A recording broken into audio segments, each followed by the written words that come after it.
I'm John Oetjens, and welcome to Schooling Around. Last week, we checked in at the Oxford School headquarters with our administrators, who gave us their perspective on the challenges of the new school year.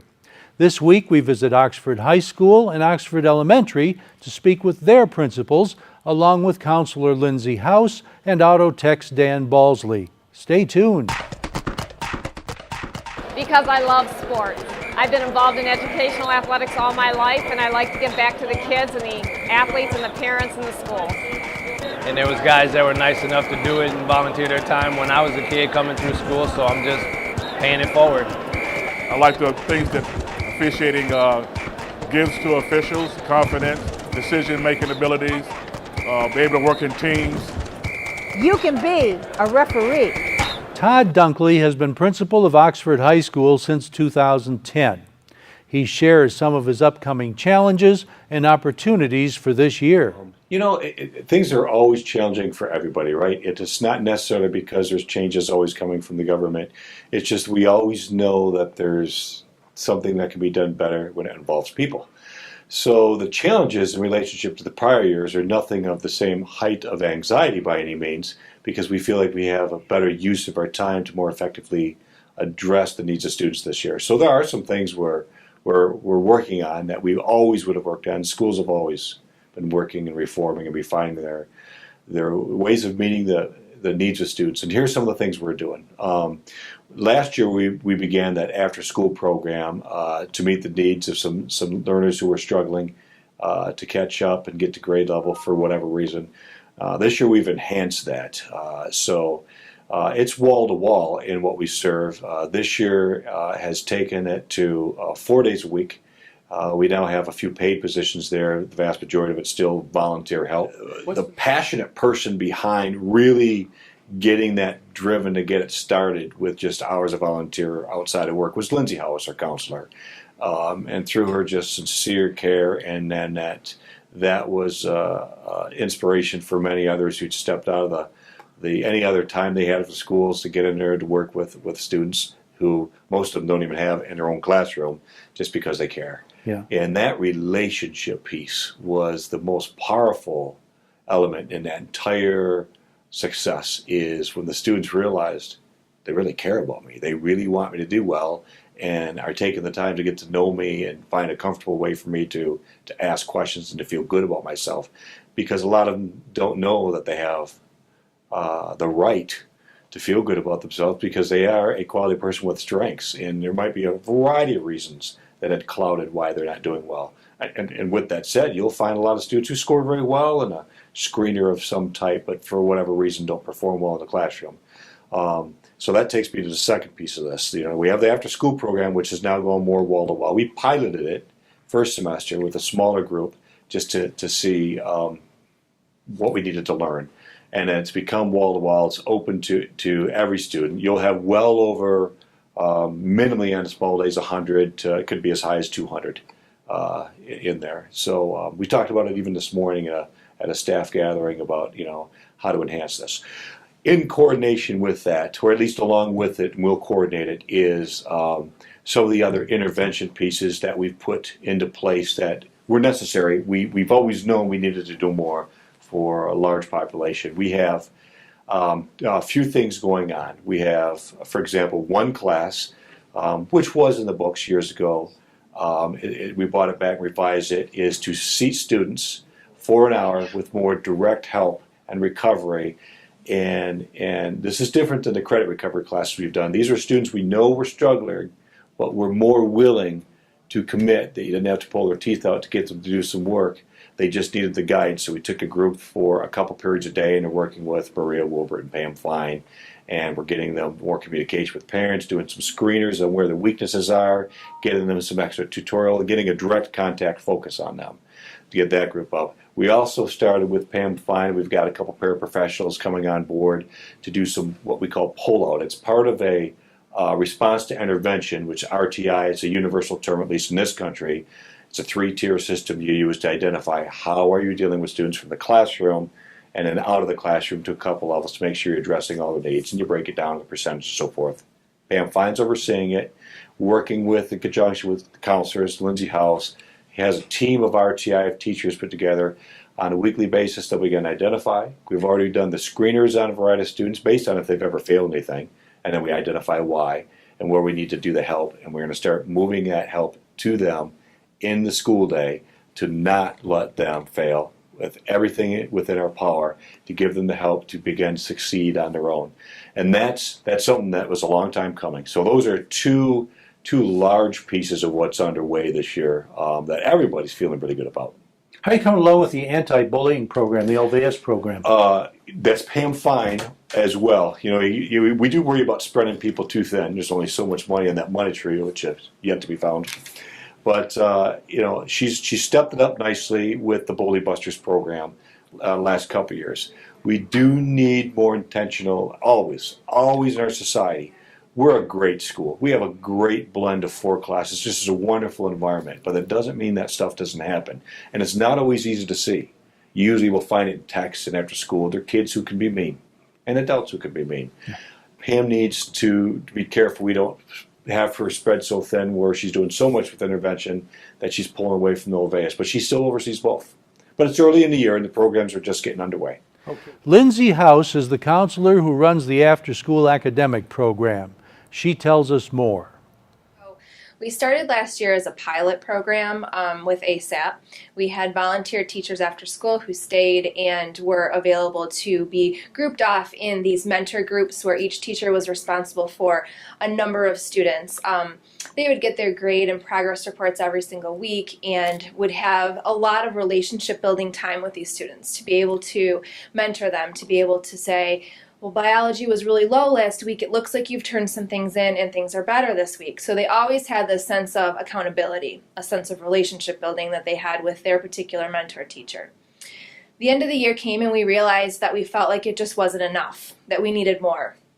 The kids were surveyed, the parents were surveyed, the teachers were surveyed, and everyone felt collectively like we needed more time with the students. So we've revamped and things are looking a little differently this year. We will run on Mondays, we will run a full hour of services for the kids where they will have a half hour that they'll be grouped off in groups of 5, 6, or 7 with a mentor teacher. That time will all be spent just relationship building with that teacher and student. They'll be held accountable with their grades as well. So they'll get grade reports every week and they'll be held accountable to that teacher. They'll spend about 30 minutes doing that, and then they will have the remainder of that time will be 30 minutes of spending instructional time. So our teachers will take off groups and they'll be doing instructional time on study skills or test taking. We'll do some college prep things with them during that time. During the mentor group, that mentor lab, that teacher will then say to them, you're going to go to the science lab on your day that you come for tutoring. So, or you're going to go to the math lab, depending on how their grades are that week. They'll be assigned to a lab for the next day that they stay after. So Tuesday and Wednesday will be full hours of lab days where the students are able to meet in labs with teachers to do test retake, to do assignments, to do reteaching, things like that that will go on based on subject area for the students to spend an hour doing that. And this is free, yes. Right? Yes. This is part of the deal of coming to the Oxford High School. Correct. All students, it's available to all students, and we will be providing an after-school snack for them as well, all free of cost. And how do you encourage kids to get involved with it? I mean, it's voluntary, right? Mm-hmm. Yeah, it's all voluntary. What I have found is my students from last year who participated, I saw a few of them in the hallway and on the bus last week, and they said, Ms. House, when are we starting again? We can't wait. When are we starting again? The convincing is getting them there the first couple of times. After that, the program really speaks for itself because our teachers are so dedicated in helping these students to achieve. And the students feel that from the teachers. And so they want to come back. They want to please them. They want help. And so really, there's not a whole lot of convincing that ends up going on after the first couple of times because it just seems to be this natural drive for the kids to want to be here and get help from their teachers. How many kids did you have involved in that last year?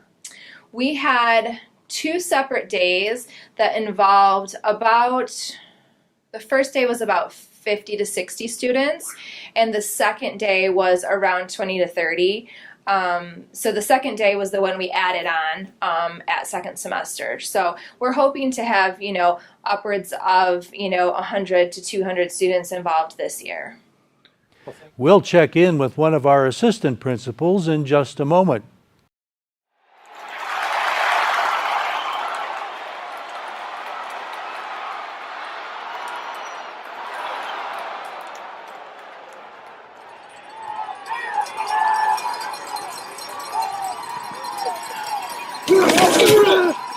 Yeah. Kurt Noose is one of Oxford High School's assistant principals. He is in charge of the International Baccalaureate Diploma Program. He gives us an update. Yeah, we're proud of the hard work that our students put in and our teachers put in. A lot of perseverance, worked through some frustrations, and it ended up being a pretty good success story for us. By the end, we had 14 full-time IB students last year, and 5 of them were able to receive the full IB diploma. That's a pretty good success rate for a first-year program. We had several other students who were within 1 or 2 points, so with that information, we have a good baseline to be able to learn from and improve upon in the future. So yeah, we're very happy. The last couple of days especially have been kind of fulfilling for us because we've been getting a lot of feedback from those students who took the program. Maybe they didn't receive the whole diploma, maybe they did, but those students who experienced the program and how much they've been sending word back to us, messages about how well it prepared them for college, and that they're having a much easier transition than they would have otherwise. So being very thankful for that. It's been good for us. I know in some of the other IB programs this year, they're going to undergo some kind of review to upgrade their status, that sort of thing. Are you going to experience that with DP? There is a once every 5 years, there's a reauthorization process. So we are in the second year of our program. So we are preparing for that. In a couple of years, we'll be ready for reauthorization. But we're always looking at how we could do it better, getting feedback, positive and negative, from parents, from students who went through the program, to make those adjustments. So we'll be ready for that. Okay, very good. I believe you had something to say about some Mexican students. So yeah, we 2 years ago we established a sister school with Puebla, Mexico, and it is a real sister school relationship where we do some exchanges, we Skype, we share some assignments with them, but the highlight of it is they send a school, Cinco de Mayo High School in Puebla, Mexico, which is a beautiful area, historic area, that they send 10 to 12 students to us in October, and we basically adopt them for 2 weeks. They live with host families of students. They experience school, they experience some local culture, and then our students get to go down there at the same time in May, for May and into June for 2 weeks, where they experience all the things that Puebla has to experience. They get immersed in the language, and it's a fairly minimal cost to students, where they pay airfare, and then everything else is covered by host families as reciprocation back and forth. So we have a few from 2 years ago who are still great friends, and they sing happy birthday to each other. We actually have 1 or 2 who had been dating for a period of time. So it's been a great experience for our students. And October's right around the corner, so October's that's right around the corner. Yeah. October's right around the corner. They can experience Halloween American style and the Day of the Dead. The big difference with the Mexico piece, the Dia de Muerta, and we get to experience some of their fall or their spring festivals. It's a pretty neat experience. We are looking for some host families. I'm excited about all the possibilities we're able to offer our children and the students and community of Oxford. It continues to be a great place to be, and we're looking forward to growing both of the programs I talked about. Okay, you say you're looking for host families. This is for the Mexican students coming in October? For these coming October, it's a host family for 2 weeks. I believe there are 11. We have 5 of them placed. Usually they will be hosted by the students who will host them in the spring. So we're just in the midst of advertising and recruiting for that, and those slots fill up pretty quickly. But if you're interested, don't hesitate to see me. Jeff Brown is principal of Oxford Elementary. He fills us in on some of his challenges and the after-school activities coming up over there. One of the things that we're most excited about this year at Oxford Elementary is we are going for our reauthorization of International Baccalaureate. So when this whole process started about 5 years ago, our teachers worked incredibly hard. We had documents that we had to prepare, and there's a big authorization visit where some monitors from IB actually come out and they spend some time in our school. So we're going through that process again this school year. So Mrs. Flynn has been working really hard on all of the documents. We have to turn them in on December 1st. But once those documents are turned in, we will have at least 2 people from IB coming out to visit our schools, and they'll stay for 2 or 3 days. They'll visit classrooms, they'll talk with students, they'll talk with parents. It's a great opportunity for us to reevaluate the program. Things seem to go pretty well at the IB presentations last spring. Just in a nutshell, did you learn anything from those? Any things you'd like to tweak or? You know, the 5th grade exhibition that we did last year was the second time that we've done it. Right. And we did it with a very similar format the second time just because the first time went so well. One of the challenges that we face with exhibition is just it's usually 150 students or so that we're trying to find space for. And one of our main goals is we want those kids to be able to present as many times as possible. So one of the things that we talked about this year is having our 5th graders go over and visit the 6th graders at our middle school so that they can get another opportunity to practice. And we're also trying to get smarter and better about taking advantage of the students over at Daniel Axford. And so we've had some more conversation about trying to get our 5th graders to present to the 2nd graders.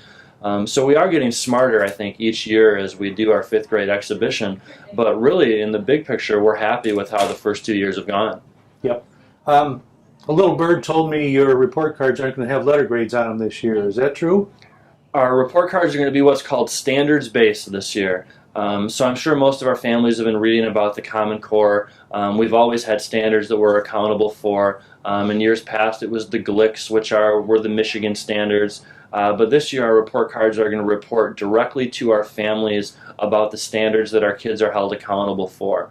So there won't be any more letter grades. So our kids are going to be receiving a score directly on the standard. So in math, instead of a B, C, or D, for your math grade, math is going to be broken down into about 10 different fields of mathematics, and kids are going to be graded on each of those fields. Very good. Now, why don't you clue us in on some of the extracurriculars that are going on in your school this year that we can look forward to? One of the greatest parts about being at Oxford Elementary is this school is a busy place. Super Singers will be starting up with Mrs. Mueller in another couple weeks. That's probably one of our most popular clubs. Information about band and orchestra opportunities just went out, I think, in the last couple of days. And for all our Oxford schools, all that information is coming out right now. At Oxford Elementary School, we're excited to have academic games, first Lego League teams, Girls on the Run, Boys Stride, all the scouting programs. And those are just a few of the examples of all of the programs that are really parent volunteer run. All our schools right now are looking for Lego volunteers. We have until the end of the month to get kids signed up for the first Lego League team, which is something that all our schools have had in the past, but we're completely dependent on our parents to get good volunteers to keep those running. Now, what are the qualifications for being a Lego volunteer? So for our first Lego League parents, we have a lot of our parents who are engineers like to come back for that program. The program does have a challenge where the kids actually have to build the robotic Legos. They have to be able to learn the programming so that when they set their robot down on the mat, it has to do all of the challenges by itself. You can't touch it. Kids need to act and do a presentation as part of this program, so the kids need to be trained for that. Really, from a parent, you only get to guide. And so if you're that automotive engineer, you can do a great job, but if you don't have any idea about any engineering concepts, you'll be fine also. The main thing that we're looking for is somebody that can give the time to make the program successful, and that usually means a couple days a week after school. When we get closer to the big competition, there's a little bit more practice time. A lot of the teams are practicing on Saturday and or Sunday. We try to make the school available as much as possible, but the kids really will drive how much practice time you want as the tournament gets close. We'll check in with Dan Balsley over at Auto Tech in just a moment.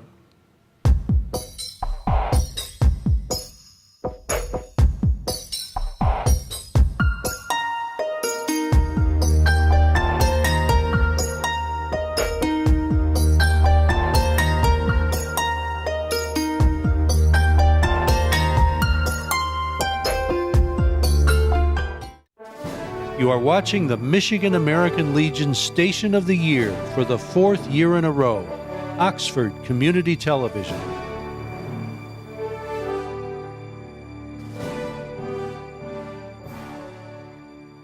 Dan Balsley is in charge of our auto technology department at Oxford High. He's used to winning, and he doesn't intend to stop this year. He chats with us about his kids and whether or not mites and AAA Ford are on his mind. Well, I am considering some of those competitions. We did real well in last year's competition. We ended up getting to state finals in both mites and AAA Ford. And in the AAA Ford, we won the state finals. We were top scoring school on the competency test, and we ended up going to nationals. So, of course, that's one of the things on my mind as we start this year. As I look at the new students, I'm trying to figure out who might be stepping up into those shoes as we start those competitions. The mites competition was also inspiring. I've done that for a couple years, but I've started to think maybe the last year or so that I would like to do that in my class as a training unit as well. So this mites competition has areas of service where the students come out and perform services, and then they're evaluated on their performance. And I thought, not only is this a fun experience, but this would be a great training opportunity if I could somehow incorporate that in the class. So it'd be part of the class rather than an extracurricular, so to speak. Is that what you mean? What I'd like to do is make this a special event. In the past, I've had a brake service competition for our Auto Tech 1 students. I covered the brake unit, and then I started out years ago just timing them in a disassembly and reassembly of drum brakes, and it had grown to something huge. So over the last few years, we've been disassembling, reassembling, timing them, splitting up in teams. I've got community sponsorship now, so we give away $1,000, $500 to $1,000 worth of prizes each year.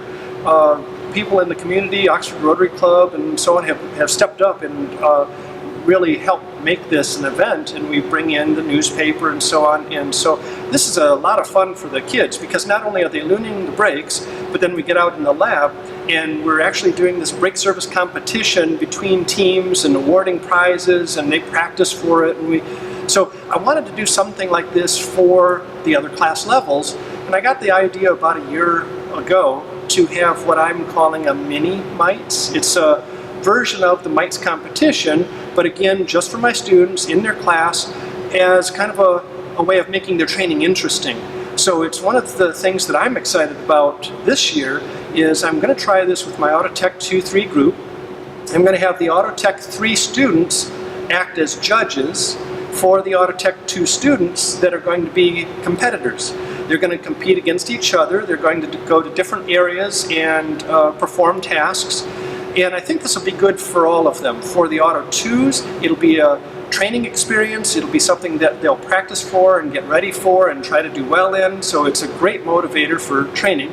But for the Auto 3s, there's the pressure of knowing the content well enough to be a judge in each of the areas. So it'll serve as a way of making them kind of refresh their knowledge in those areas too. So I'm kind of excited about implementing this for the first time this year. Now, if memory serves, two of your star performers were juniors last year, so you still have them this year, right? I had a number of students involved in competitions. In the AAA Ford competition, where we went to state and nationals, those were both seniors. Oh. So they've gone on to college. Right. One stopped in just day before yesterday to say goodbye, and he said that he's not only going to college, but it's only costing him $50 because everything else was covered under scholarships that he won in the competition. So I'm real pleased with that. But in the other competition, I had juniors then in the mites competition that are seniors now, and then the sophomores are juniors now. So they're both with me, and they were involved in the mites competition. So I'm going to have them help me create this new event because they've been to mites, they know what that's like, and so they can help me start this mini mites competition for our class this year. Who are some of your biggest local supporters, I mean business-wise? I mentioned the Oxford Rotary Club because they have been such a good supporter of the program for so many years, but Oxford Bank has also been a real good supporter. Steve's Oxford Automotive has always been there, not only on a daily basis, supplying us with parts that we need just for day-to-day operation, but they step up and sponsor our brake competition too. Oxford McDonald's has always stepped up and given us something, many times meals for anyone who competes in the competition. Right Tool Company is a big sponsor also. And in the past we've had Napa and Snap-on and Craftsman, but that's been kind of hit and miss. Skalnick pitches in too, don't they? Skalnick has pitched in a different way. They're supplying us with the vehicle that we need to train on for the state and national competitions in the AAA Ford. So that's a real plus because it's such a big contribution. We're actually given a brand new car to become familiar with before the competition. So that makes such a big difference for us. So, okay, so what's the first big competition that will be coming up? I would say it's AAA Ford because in the AAA Ford, end of January, beginning of February, we're going to have a written competency test that we're going to have to place in order to continue on into the state level. So I would say within the next week or so, we're going to start our study groups and start getting our students ready for this test. And that will be the first big hurdle that we'll have to get over, is this online competency test. Is the test after the first of the year, or does that come sooner? Right after the first of the year, end of January, beginning of February. Okay. We'll be checking back with Dan and his crew as they continue to fill their trophy case. That's Schooling Around for this week. Thanks to Dan Weiss for editing, Kyle Snage at the controls, and you for watching. This is Oxford Community Television, keeping it local.